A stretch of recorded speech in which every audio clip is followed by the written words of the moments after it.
Well, new developments tonight in the disappearance of journalist Jamal Khashoggi.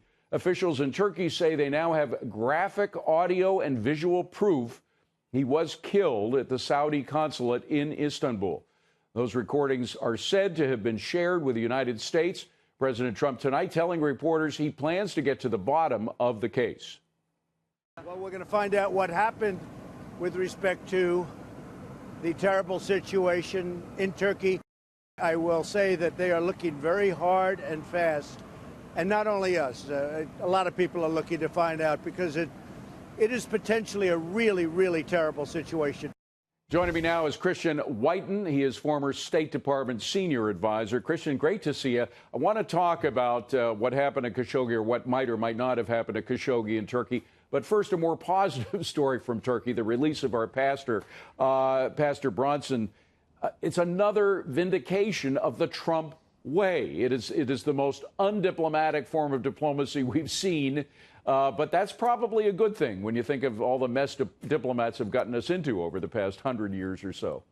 It is a good thing. The State Department notoriously not helpful to individual Americans seeking help. There's some exceptions to that, but often this issue would have been raised privately, and typically we don't make progress in these, or Americans could toil for years and years in prison. But what Trump did is not just raise it quietly, privately, but very publicly. And then when the Turks didn't respond to increase dramatically our steel and aluminum tariffs on Turkey, it put the lira into a tailspin, caused real economic pain. And lo and behold, when you put America first and when you are tough with our potential adversaries, you get results. And Trump has gotten this man out of prison. And unlike a bribe, which is what the Obama administration would do when they wanted cooperation, this is not something they would want to repeat.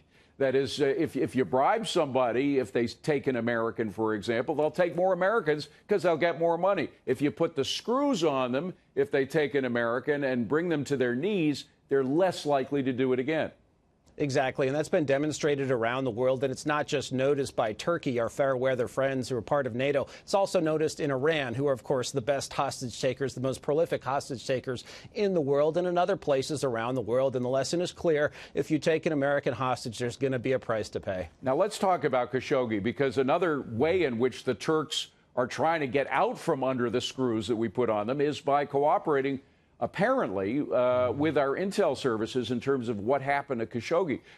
Clearly, from my perspective, they were bugging the Saudi consulate in Turkey. That's how they got these tapes, both audio and visual, which apparently show the murder of this guy, right? Well, that's the implication. If that's, in fact, what they have and what they've turned over for us, you can't get that information by putting a cup up to a wall and listening. It implies not only audio but video. It surprises me that the Saudis, who are not unsophisticated, would have that and tolerate and accept that amount of surveillance inside an embassy, but it seems possible. Now, the president just said today, he said on the tarmac in Ohio, that he was going to talk to the Saudi king to try to get him to cooperate with us. The problem with putting the screws on Saudi Arabia, we can forget oil because we produce enough of our oil right now. They have to sell it in light of a glut in oil in the world. But we do need their help, or it is helpful for us to have their help in dealing with Iran. And we might lose that if we play hardball with them. What do you think? Yeah, I think so. It's important, I think, to raise this issue. We do have an interest here. No country should use consulates or embassies as a place to murder dissidents. But, we can't push the Iranian. We don't want to knock the Saudis out of the fight with Iran. They are about to purchase $20 billion in arms from us. They spend about $60 to $70 billion on defense every year. That's more than 2 or 3 times what Israel spends, for example. So when it comes to resisting Iran, we have forces in the Middle East. We have aircraft carriers occasionally in the Persian Gulf. But the real bulwark against Iran, frankly, is Saudi Arabia. They're fighting a proxy war against Iran in Yemen. So we ought to, put this in perspective, I think. Yeah. It's going to be an interesting conversation. Meanwhile, you got China. I just talked about Google. I mean, it is extraordinary the way this company is dealing with the Chinese, essentially helping the Chinese to spy on their people, to censor information coming from their people. What do you think of all that? It's disappointing. Certainly Google is not alone among Silicon Valley companies. Google, for Apple, for example, willing to help China censor the internet, not willing to help the FBI unlock a terrorist cell phone after the San Bernardino terrorist attack, for example. Google does other things that are helpful. It helps people who are resisting repression around the world to defeat censorship. But in this case, Silicon Valley believes they're going to get access to this giant Chinese market, 1.3 billion people. The Chinese have been selling this mirage for 2 centuries now.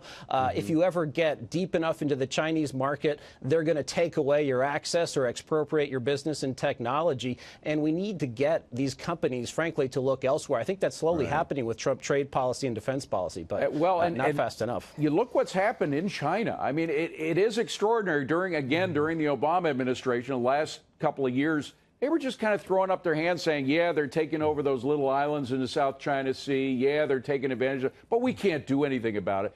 Now, when President Trump first was inaugurated, she looked invincible. He doesn't look that way anymore. Yeah, it's been an amazing flipping of the script, whereas Trump was supposedly going to impeach, powerless, no support, and she was the strong man. Now, less than a year later, you have the Chinese currency also in a tailspin, off 10% over the last 6 months. Their economy, their growth is slowing. They lie about their numbers, and even those incorrect numbers aren't looking so good. And a lot of pain. And meanwhile, the United States economy is very strong. We're in a great position. And most importantly of all, Trump does not differentiate foreign policy from trade policy, really taking the bloom off the rose with China and pushing back. Yeah, we've seen that with North Korea as well. Well, Christian, thank you very much for being here. Christian Whiten, good to see you.